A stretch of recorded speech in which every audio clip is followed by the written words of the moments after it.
جی السلام علیکم. آج کل ہمارے ہاں سردی کا جو موسم ہے وہ اپنی شدت پہ ہے. پچھلے کچھ دنوں سے موسم بہتر تھا لیکن اب موسم شدت اختیار کرتا جا رہا ہے. اور جب موسم شدت اختیار کر رہا ہے تو پھر وضو کے اور غسل کے مسائل بہت اہم ہو جاتے ہیں کہ ان کے اوپر بات کی جائے. ہم کوشش کریں گے کہ ہم ایسے کچھ مسائل پہ بات کریں اور اپنے مذہب اور سماج کے مطابق ان کو سمجھنے کی کوشش کریں جو ہمارے ہاں سردی کی وجہ سے ان کا سامنا کیا جاتا ہے. ہم آج موجود ہیں صاحبزادہ امانت رسول صاحب کے ساتھ اور ان سوالات پہ ان کی رائے سے آگاہی حاصل کریں گے کہ ان کی رائے ان سوالات پہ کیا ہے. السلام علیکم. جی وعلیکم السلام. سر سردی تو بہت زیادہ بڑھ گئی ہے اور ہمارے ہاں دن کا جو ٹائم پیریڈ ہے وہ بھی کم ہے اور اس کے دوران پھر دھوپ نہیں نکلتی تو بڑے مسائل ہیں. اس کی بنیاد کے اوپر کچھ میرے پاس سوالات ہیں جن کے بارے میں آپ کی رائے لینا چاہوں گا کہ اس کے اوپر آپ کی رائے کیا ہے. ایک تو ہمیں مختلف لوگوں کی آراء مل جاتی ہیں انٹرنیٹ سے بھی کتابوں سے بھی, لیکن آپ کی ہم رائے جاننا چاہیں گے خاص طور پہ. سر ایک تو سب سے پہلے ہمیں یہ بتائیں کہ جو موزے پہننے کا یا موزے پہ مسح کرنے کا مسئلہ ہے وہ ہمارے ہاں اختلافی ہے. کچھ لوگ کہتے ہیں کہ جرابوں پہ ٹھیک ہے, کچھ کہتے ہیں کہ چمڑے کے اس پہ ٹھیک ہے. ایک تو اس کے بارے میں آپ کا نقطہ نظر کیا ہے, اور دوسرا ہمیں یہ بتائیں کہ اس کی مدت کیا ہے, یعنی ایک شخص کب پہنے کب تک اس پہ مسح کر سکتا ہے, اس بارے میں صاحب. دیکھیے پہلی بات تو یہ ہے کہ میں یہ سمجھتا ہوں کہ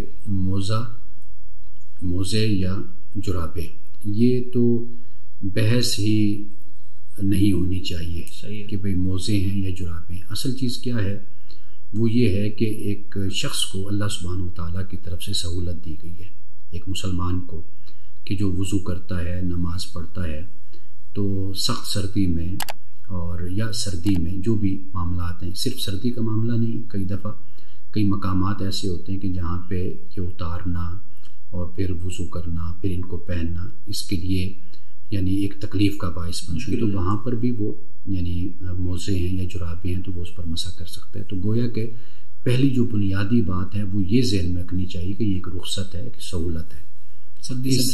اس سے سردی یا تکلیف سے بچنے کے لیے یعنی یہ انجوائے کرنی چاہیے. اللہ سبحانہ وتعالیٰ نے جو انسان کو ایک سہولت دی ہے. تو پہلی بات تو یہ ہے کہ ہمارے یہاں پھر اس پر بحث شروع ہو جاتی ہے کہ آیا کہ موزے پر مسح کرنا ہے یا جرابوں پر بھی ہم مسح کر سکتے ہیں. پھر اس پر فقہاء نے یا علماء نے یہ کہا کہ بھئی جرابیں جو سی ہیں اگر وہ موٹی ہیں تو پھر اس پر بھی مسح کیا جا سکتا ہے. لیکن میں جو گزارش کر رہا ہوں اس پر توجہ کی جائے وہ یہ ہے کہ اللہ سبحانہ وتعالیٰ کی طرف سے آپ کو ہر طرح ایک سہولت دی گئی تو آپ اس سہولت کو آپ استعمال کریں اور اس کو انجوائے کریں اور اسی سہولت کے ساتھ ہی آپ نماز کو ادا کریں. کیونکہ ہمارے ہاں ہوتا یہ ہے کہ جب آپ ایک بات کو بڑا کر کے بیان کرتے ہیں نا تو لوگ پھر بنیادی عمل سے یا فرض سے بھی پھر ایوائڈ کرتے ہیں. یعنی لوگ یہ دیکھتے ہیں کہ جی سردی ہے تو دیکھتے ہیں بعد میں جرابیں اتاریں نہ اتاریں, پھر وہ نماز سے بھی بھاگنا شروع ہو جاتے ہیں. یا پھر یہ ہوتا ہے کہ جب آپ یہ بتاتے ہیں لوگوں کو کہ آپ نے فرض پھر یہ واجب پھر سنتیں پھر نفل یہ سارے پڑھنے ہیں تو پھر لوگ اس سے بھی نماز سے دور ہونا شروع ہو جاتے ہیں. پھر وہ کئی لوگ ایسے ہوتے ہیں وہ کہتے ہیں جی میں ذرا فارغ ہو جاؤں پھر تسلی کے ساتھ نماز پڑھوں گا, تو وہ فرصت کا وقت پھر آتا نہیں ہے. تو بہتر یہ ہے کہ جو دین ہے اصل اور جو دین کی تعلیم ہے وہ آسان اور سہل جو اللہ نے بیان کر دی وہ لوگوں کے سامنے رکھ دینی چاہیے. اور سر اس کی مدت کے بارے میں آپ پلیز. ایک دن ایک رات کہا جاتا ہے, یعنی کہ آپ واضح بات ہے 5 نمازیں آپ اس میں پڑھ سکتے ہیں ادا کر سکتے ہیں. اچھا ایک اور چیز ہے, بعض اوقات ایسا ہوتا ہے کہ موزہ پہنا ہوا ہے لیکن وہ پھٹ جاتا ہے یا پھٹا ہوا پہنا ہے, دونوں صورتیں ہو سکتی ہیں. اس پہ کٹ لگ گیا ہے یا وہ اس کا دھاگا ٹوٹ گیا تو وہ خراب ہو گیا, جرابیں ہیں اس طرح موزہ ہے, تو اس کی کیا صورت بنے گی؟ پھر وہ سیم اسی طرح ہی رہے گا جیسے پہلے ہے, یعنی پھٹا ہوا بھی پورے سلامت کے حکم میں ہوگا, یا جب پھٹ گیا تو اب نیا لینا پڑے گا اور اس کے اوپر مسح کرنا؟ دیکھیے بات یہ ہے کہ جب موزہ ہے یا جرابیں کوئی بھی کچھ پھٹ جاتی ہے چیز تو مقصد کیا تھا اس کا؟ مقصد یہی تھا کہ آپ کو تکلیف سے بچانا, سردی سے بچانا. اگر وہ اس سے حاصل نہیں ہو رہا تو پھر بہتر تو یہی ہے کہ آپ اتار کے پھر وضو کر لیں، پاؤں دھو لیں، اس لیے کہ اصل جو مقصد تھا وہ تو فوت ہو گیا نا. تو جب مقصد ہی فوت ہو گیا اس کے پھٹنے سے، تو اب واضح بات ہے کہ پھر آپ کو اتار کر ہی وضو کرنا چاہیے. صحیح ہے. اس کی صورت حال کیا بنے گی؟ یعنی ہم آپ اپنے سننے والے ناظرین کے لیے یہ سمجھنا چاہیں گے کہ اگر فرض کریں ایک شخص موزہ پہننا چاہ رہا ہے اور اس سہولت سے فائدہ اٹھانا چاہ رہا ہے، تو اس کی صورت کیا بنے گی؟ وہ کب پہنے گا، کیسے پہنے گا؟ وضو کر کے پہنے گا یا پہن کے اس کے بعد جو ہے نا وہ اس پہ مسح کر لے گا؟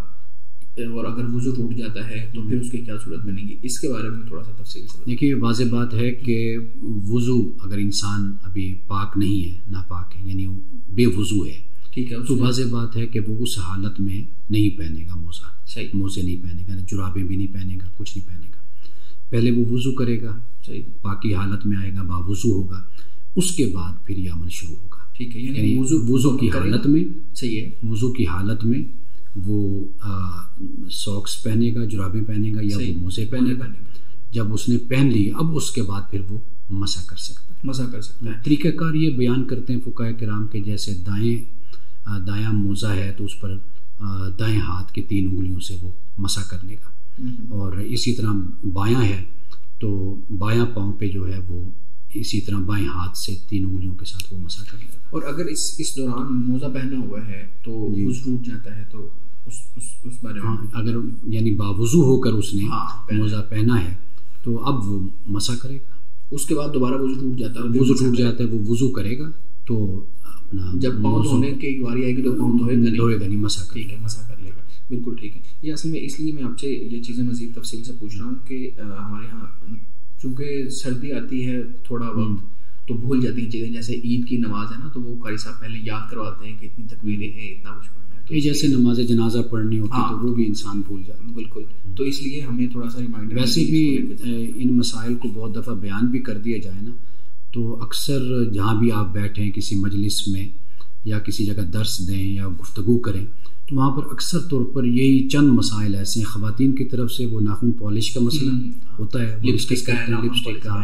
وہ مرد حضرات کی طرف سے ہمیشہ یہ موضوع کا مسئلہ ڈسکس ہوتا ہے. اور اس کی ایک وجہ یہ ہے کہ جب اختلاف جس چیز میں ہو نا تو لوگ کنفیوزڈ بھی اس میں زیادہ ہوتے ہیں، پریشان بھی ہوتے ہیں. کوئی کہتا ہے کہ جی جرابوں پہ نہیں ہوتا، کوئی کہتا ہے جرابوں پہ ہو جاتا ہے، تو لوگ اس وجہ سے بھی تھوڑے سے پریشان ہو جاتے ہیں. دوسرا یہ بھی چیز ہوتی ہے نا، بات تھوڑا سائڈ پہ نکل جائے گی، لیکن یہ بھی چیز ہوتی ہے کہ ہمارے ہاں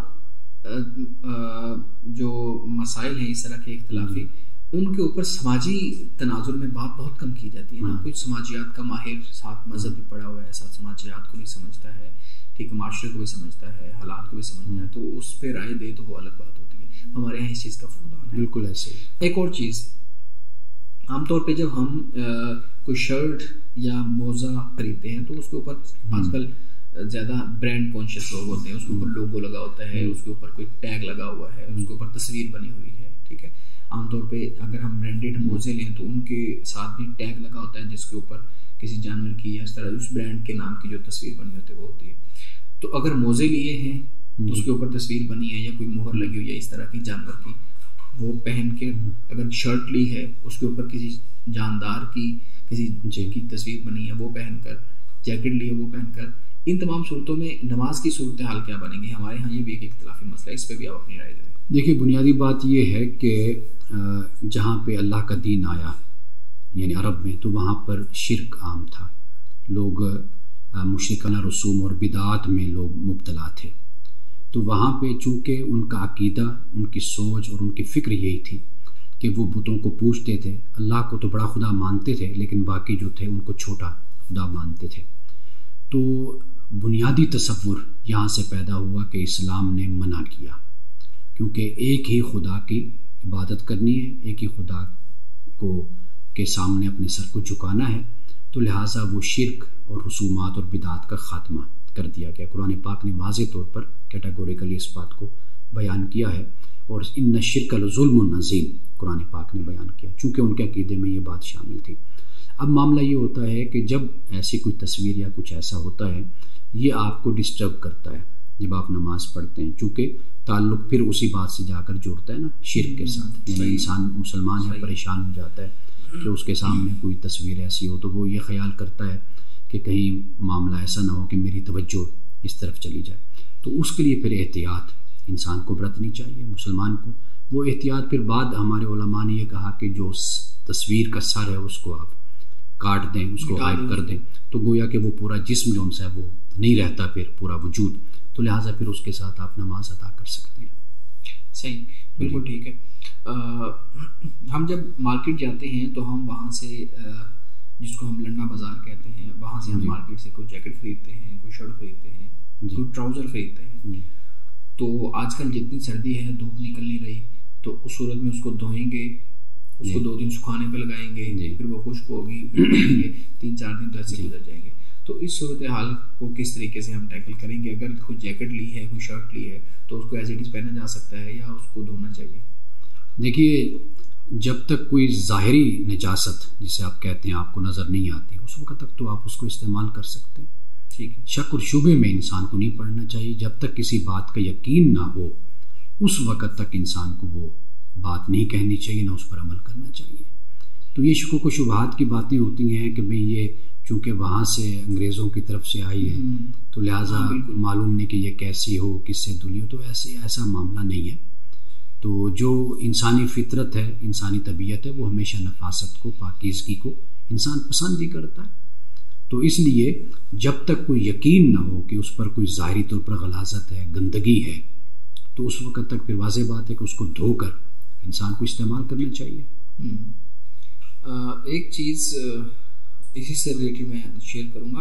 ہمارے یہاں یہ چیز کہا جاتا ہے کہ لو جی جراثیم پاک کرنے کے لیے تو ختم کرنے کے لیے تو آپ دھو لیتے ہیں, لیکن جب نماز کی باری آتی ہے تو آپ کوئی بات نہیں, اگر ظاہری طور پہ کچھ چیز نظر نہیں آ رہی تو پڑھ لیں. نماز اہم ہے یا جراثیم اہم ہے, یہ ہمارے یہاں ایک جو ہے نا وہ اعتراض کیا جاتا ہے. تو اس کے اوپر بھی آپ ذرا دیکھیے جی کہ جو جراثیم ہے اس کو اتارنا ضروری ہے. مطلب جو ہمارے یہاں دونوں چیزوں کو مقابل لا کے کھڑا کر دیا جاتا ہے کہ اس طرف نماز, اس طرف جراثیم ہے. اب بتاؤ کہ کس کی اہمیت زیادہ؟ اوبویسلی ایک مسلمان تو کہے کہ بھائی نماز کی اہمیت زیادہ تھی اس لیے تو لیا جائے. نہیں, دیکھیے جراثیم جو ہیں اب 2 صورتیں ہیں نا. ایک تو جو غلاظت ہے, ناپاکی ہے, پاکی ناپاکی کا معاملہ ہو, ہاں, اس میں تو اگر جراثیم ہے تو ہم جراثیم کو نہیں دیکھتے, ہم یہ دیکھتے ہیں بنیادی طور پر یہ چیز ناپاک ہے. مثال کے طور پر کوئی گندگی ہے تو واضح بات ہے اس میں بھی جراثیم ہیں یا اس میں بھی انسان کو بیمار کرنے والی چیزیں ہیں, بالکل, جو انسان کو خراب کرتی ہیں, بیمار کرتی ہیں جسمانی طور پر. تو واضح بات ہے, لیکن اسلام بنیادی طور پر طہارت کی تعلیم دیتا ہے کہ آپ نے نماز پڑھنی ہے تو آپ کا لباس پاک اور صاف, ظاہری گندگی سے پاک اور صاف ہونا چاہیے. باقی شکوک و شبہات میں انسان کو نہیں پڑھنا چاہیے جب تک یقین نہ ہو. صحیح.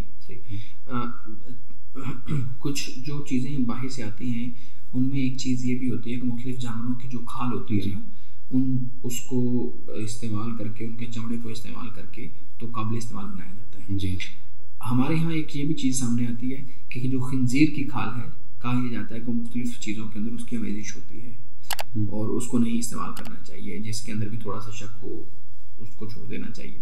تو کچھ ایکٹیں ایسی ہوتی ہیں جو لوگ برینڈ کانشیس ہوتے ہیں, وہ اس چیزوں کو دیکھتے ہیں کہ یہ اس جانور کی کھال ہے تو یہ بہت اچھی ہے, یہ خراب نہیں ہوگی, یہ بہت زیادہ گرم ہوگی, مختلف اس کی ان کے بارے میں بات کرتے ہیں. تو اگر کسی چیز کے بارے میں اس طرح کا شک ہو کہ اس میں خنزیر کی کھال کی ملاوٹ ہے یا کوئی آمیزش ہے تو پھر اس کے بارے میں کیا حکم ہوگا؟ دیکھیے وہی بات جو پہلے میں نے کہی کہ شک کی بنیاد پر کسی چیز کو ریجیکٹ آپ نہیں کر سکتے. تو ہر شے کی جو اصل ہوتی ہے وہ اباحت ہوتی ہے کہ وہ مباح ہے. تو اگر آپ کو اس بات کا یقین ہے تو پھر تو آپ پرہیز کیجیے. اگر آپ کو اس بات کا یقین نہیں ہے, خام خواہ شک اور شبہ کی بنیاد پر اتنا کچھ باہر سے آتا ہے, تو آپ اگر اسی طرح آپ شک کریں گے تو پھر تو کوئی چیز بھی آپ استعمال نہ کریں. پھر آپ یہی ہر چیز سے پرہیز کریں کہ چونکہ یہ باہر سے آئی ہے, تو اس بنیاد پر کہ وہ باہر سے آئی ہے تو لہٰذا آپ اس سے پرہیز کریں گے تو یہ رویہ درست نہیں ہے. تو جس چیز پر آپ کو یقین ہو کہ یہ واقعی ایسی آمیزش ہے یا اس چیز سے بنی ہے تو پھر واضح بات ہے کہ آپ اس سے پرہیز کریں. بالکل ٹھیک ہے, کیونکہ ہمارے یہاں بہت بڑا ایک طبقہ ایسا ہے جو ان چیزوں کو استعمال کرتا ہے. خاص طور پہ جو لنڈے کی جیکٹیں ہیں, شرٹیں ہیں, یہ چیزیں ہیں, ان کو بہت زیادہ ہمارے یہاں استعمال کیا جاتا ہے. مہنگائی کی وجہ سے مختلف صورتیں ہیں تو اس کی وجہ سے سردی اچھی گزر جاتی ہے. تو یہ مسائل پھر لوگوں کو ان کا سامنا کرنا پڑتا ہے. بالکل ٹھیک ہے, ہم اور بھی سر کچھ سوالات ہیں، لیکن چونکہ ہماری نشست عام طور پہ 10 سے 15 منٹ کی ہوتی ہے تاکہ سننے والوں کو اس میں مسائل نہ ہوں اور آسانی سے سن سکیں، تو اس لیے پھر اگلی نشست میں باقی مسائل کو رکھیں گے. ہمیں اجازت دیجیے، ہم ایک مختلف جو ہمارے پاس باقی سوالات ہیں ان کے ساتھ دوبارہ حاضر ہوں گے. خدا حافظ.